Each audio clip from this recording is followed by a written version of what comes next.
लपेट के बिना किसी मायावी चक्र के देश और यूपी की 4 सबसे बड़ी खबरों को घेरने मैं राधिका राज लेकर आई हूं 4 का चक्रव्यूह।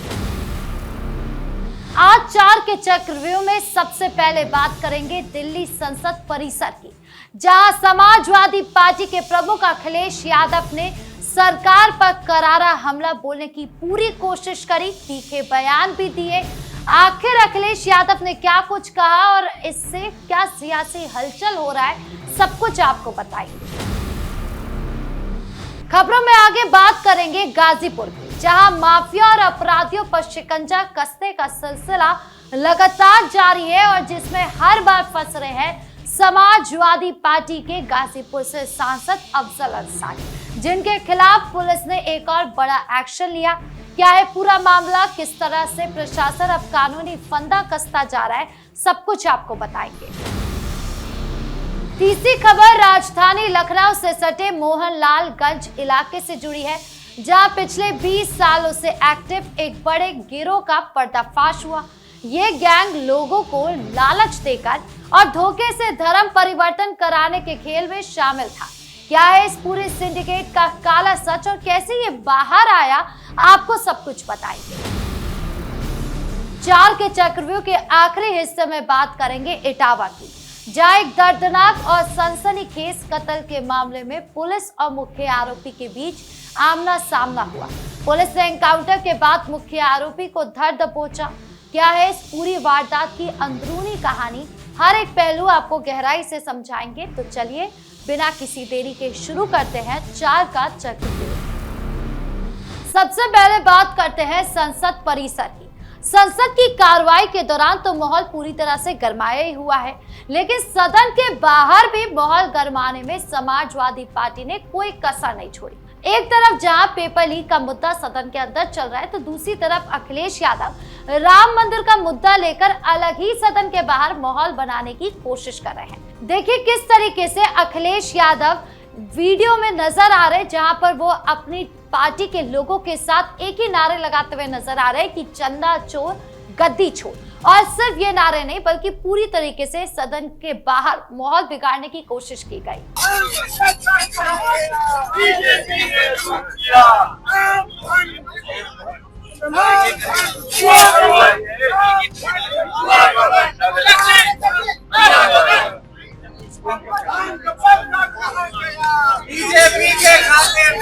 अखिलेश यादव का कहना है कि चंदा चोरी सरकार की एक सोची समझी साजिश है, ताकि जनता का ध्यान दूसरे मुद्दों से हटाया जा सके, जैसे कि शिक्षा बिल को लेकर। हालांकि सपा पर यह प्रदर्शन उल्टा पड़ गया, क्योंकि सपा को लेकर अब ये कहा जा रहा है कि क्योंकि शिक्षा बिल का विरोध करने के लिए सपा के पास कुछ बचा ही नहीं है बोलने के लिए। डिंपल यादव भी बोल चुकी है, अखिलेश यादव भी बोल चुके हैं, उसका कोई असर नहीं हुआ। इसीलिए अब वो घुमा फिरा कर राम मंदिर के मुद्दे पर सामने आ गए हैं और एक ही बात कह रहे हैं कि सरकार ने बहुत बड़ी लापरवाही की है। हालांकि इसको लेकर लगातार जो है एक्शन लिए जा रहे हैं राम मंदिर के मुद्दे पर, फिर भी आरोप प्रत्यारोप का दौर जो है वो खत्म होने का नाम नहीं ले रहा है। केंद्रीय मंत्री धर्मेंद्र प्रधान और सुभाषपा प्रमुख ओम प्रकाश राजभर जैसे नेताओं ने भी अखिलेश यादव पर तीखा हमला बोला। उन्होंने कहा कि सपा हमेशा से जाति और वोट बैंक की राजनीति करती आई है और उन्हें आम जनता की समस्याओं से कोई लेना देना ही नहीं है। ओपी राजभर ने यह भी कहा कि अगर धर्मेंद्र प्रधान की जगह धर्मेंद्र यादव होता, यानी प्रधान की जगह यादव होता, तो अखिलेश यादव एक शब्द नहीं कहते इस मामले को लेकर। इस पूरे विवाद ने संसद का सियासी पारा बहुत ज्यादा बढ़ा दिया है और हर तरफ इसी पर चर्चा हो रही है। राजनीतिक गलियारों में इस बात को लेकर भी चर्चा हो रही है कि इस तरह के बयानों से आने वाले दिनों में संसद के अंदर और बाहर का माहौल और ज्यादा गर्मा सकता है। सत्ता पक्ष भी विपक्ष के इन हमलों का मुंहतोड़ जवाब देने की पूरी रणनीति तैयार कर रहा है। अब आते हैं दूसरी बड़ी खबर की तरफ, जो कानून व्यवस्था से जुड़ी है। समाजवादी पार्टी के बड़े नेता और सांसद अफजल अंसारी के खिलाफ प्रशासन ने एक बार फिर बहुत बड़ा एक्शन लिया है। उनके ऊपर हथियारों के लाइसेंस देने में बड़े पैमाने पर गड़बड़ी पाए जाने के बाद तीसरी बार एफआईआर दर्ज की गई। आपको बता दें, एक हफ्ते के अंदर ये तीसरी बार है जब एफआईआर दर्ज की जा रही है अफसर अंसारी के खिलाफ। पुलिस और जांच एजेंसियों ने जब इस मामले की गहराई से छानबीन की तो चौंकाने वाले खुलासे हो रहे। सुनिए क्या कुछ कह रही है पुलिस। 4 एफआईआर अब तक पंजीकृत की जा चुकी हैं। इसमें सांसद अफजाल अंसारी के विरुद्ध 2 एफआईआर, आफसा अंसारी जो कि मुख्तार अंसारी की पत्नी है उसके विरुद्ध एक एफआईआर, एक इनके ही गैंग का प्रमुख सहयोगी है शाहिद, उसके खिलाफ एक एफआईआर, और अभी इसमें प्रकरण में एक 5वीं एफआईआर भी पंजीकृत की गई है और जिसमें सांसद अफजाल अंसारी के विरुद्ध ये तीसरी एफआईआर है। जांच में सामने आया है कि नियमों को ताक पर रखकर फर्जी नाम और पते लगाकर और पैसे लेकर कई लोगों को अवैध तरीके से हथियारों के लाइसेंस जारी किए गए थे। कुछ लोगों को तो बिना किसी सही सत्यापन के ही लाइसेंस दे दिए गए। जब ये तीसरी एफआईआर दर्ज हुई, प्रशासनिक गलियारों में तो हड़कंप मच गया कि आखिर इतनी घपलेबाजी कैसे कर दी गई है। सपा के नेता इस कार्रवाई को राजनीतिक साजिश बता रहे हैं। कह रहे हैं कि सरकार उन्हें बेवजह परेशान कर रही है, बदले की भावना से इस तरह की कार्रवाई कर रही है।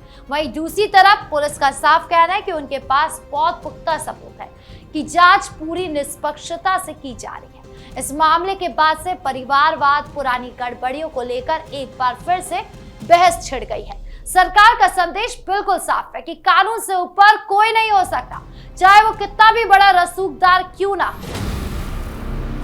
तीसरी खबर लखनऊ से सटे मोहनलालगंज इलाके से सामने आ रही है, जिसने सबको अंदर तक हिला कर रख दिया है।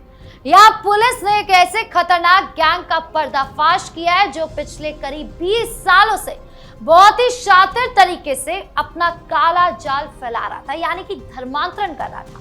ये गिरोह समाज के गरीब परिवारों के लड़के लड़कियों को अपना निशाना बनाता था। वो युवाओं को अच्छी नौकरी, अच्छा पैसा, शादी और बेहतर जीवन जीने का झूठा लालच दे रहे थे। पहले वो दोस्ती बढ़ाते थे, फिर धीरे धीरे उन्हें धर्म बदलने के लिए मजबूर करते थे। जब पुलिस ने इस मामले की गुप्त रूप से जांच शुरू करी और छापेमारी की तो कई सदस्यों को गिरफ्तार कर लिया गया। पूछताछ में पता चला कि ये रैकेट सिर्फ मोहनलालगंज तक सीमित नहीं था, बल्कि आसपास के कई गांव और इलाकों में इसका बड़ा नेटवर्क फैला हुआ था। कुछ रिपोर्ट्स में ये भी सामने आया कि इस काम के लिए बाहर से फंडिंग भी की जा रही थी। इस खुलासे के बाद से पूरे इलाके में दहशत का माहौल है। माता पिता अपने बच्चों को लेकर बहुत ज्यादा सतर्क हो गए हैं और पुलिस इस पूरे नेटवर्क की जड़ तक पहुंचने के लिए लगातार पूछताछ कर रही है। प्रशासन का स्पष्ट निर्देश है कि समाज के आपसी भाईचारे को कमजोर करने से इस षड्यंत्र में शामिल किसी भी शख्स को बख्शा नहीं जाएगा। 4 के चक्रव्यूह के आखिरी हिस्से में बात करेंगे इटावा की। इटावा जिले में हाल ही में जमीन और पारिवारिक संपत्ति के विवाद को लेकर एक व्यक्ति की हत्या कर दी गई थी। इस सनसनीखेज कत्ल का मुख्य आरोपी कोई और नहीं बल्कि मृतक का अपना ही चचेरा भाई था। घटना को अंजाम देने के बाद से ही आरोपी पुलिस की पकड़ से दूर भाग रहा था और लगातार अपनी जगह बदल रहा था। लेकिन जब पुलिस उसे गिरफ्तार करने के लिए लोकेशन से पहुंची थी, क्योंकि वो बहुत एक्टिव थी, तो आरोपी जो है वो पुलिस टीम पर ही ताबड़तोड़ फायरिंग करना शुरू कर दिया। अपनी रक्षा करते हुए पुलिस ने भी जवाबी कार्रवाई की, जिसमें मुख्य आरोपी घायल हो गया। हालांकि जब उसको पुलिस लेकर जा रही थी तो वो अजीबोगरीब बातें कह रहा था और बवाल काटने की कोशिश कर रहा था। देखिए किस तरीके से बवाल काटा। मैंने अपने बाप का बदला लिया है। राम स्वरूप जिलेगांव में मेरे बाप राम नरेश के कुल्हाड़ी मारकर हत्या की थी। पुलिस अधिकारियों का कहना है कि आरोपी बहुत खतरनाक किस्म का अपराधी था और उसके पास अवैध हथियार भी मौजूद थे। सुनिए क्या कुछ कह रही है पुलिस। ग्राम चिकनी में एक हत्या अभियुक्त राम कुमार द्वारा कारित कर दी गई है, जिसमें उसके पट्टीदार विनय कुमार की मृत्यु कारित हो गई है तथा अभियुक्त भागने की फिराक में है। इस सूचना पर पुलिस द्वारा नगला बेरी सैदपुर रोड पर नाकेबंदी की गई तो यह अभियुक्त जाता हुआ दिखाई दिया, जिसे रोकने की कोशिश की गई तो इसके द्वारा पुलिस पार्टी पर फायरिंग करते हुए जानलेवा हमला किया गया। प्रत्युत्तर में पुलिस एंगेजमेंट में अभियुक्त के पैर में गोली लगी है और इसे गिरफ्तार कर लिया गया है। इस एनकाउंटर के बाद से इलाके के लोगों में राहत है। क्योंकि वो इस शख्स की हरकतों से बहुत ज्यादा परेशान थे। ये घटना एक बार फिर यह साबित करती है कि उत्तर प्रदेश में अपराधियों और खासकर गंभीर मामलों के आरोपियों के खिलाफ योगी सरकार की पुलिस बिना किसी नरमी के बहुत सख्त एक्शन ले रही है। परिवार के ही किसी अपने द्वारा ऐसा खौफनाक कदम उठाना समाज की सोच पर बहुत बड़ा सवालिया निशान खड़ा कर रहा है। तो ये थी 4 के चक्रव्यूह की 4 बड़ी खबरें, जिसमें हमने देखा संसद में अखिलेश यादव ने चढ़ावा चोरी को लेकर किस तरीके से माहौल बनाने की कोशिश करी। दूसरी तरफ हमने देखा अफजल अंसारी पर हथियार घोटाले की तीसरी एफआईआर हो चुकी है। और तीसरी खबर हमने देखी मोहनलालगंज में 20 साल पुराना धर्मांतरण का काला खेल चल रहा था, जिसे अब पुलिस ने अपने चक्रव्यूह में फंसा लिया है। और चौथी खबर इटावा में कंजीन के हत्यारों का एनकाउंटर हो गया। ये सारी घटनाएं साफ तौर पर यह बताती है कि उत्तर प्रदेश में कानून व्यवस्था को लेकर सरकार का रुख बेहद सख्त है, लेकिन दूसरी तरफ राजनीति और अपराध की दुनिया में हलचल अभी भी थमी नहीं है। जनता हर एक चीज को बहुत गौर से देख रही है और समझ रही है। आपके इस पूरे मामले को लेकर क्या राय है, कमेंट बॉक्स में जरूर बताएं। वीडियो को लाइक करें, शेयर करें और चैनल को सब्सक्राइब करना ना भूलें। धन्यवाद।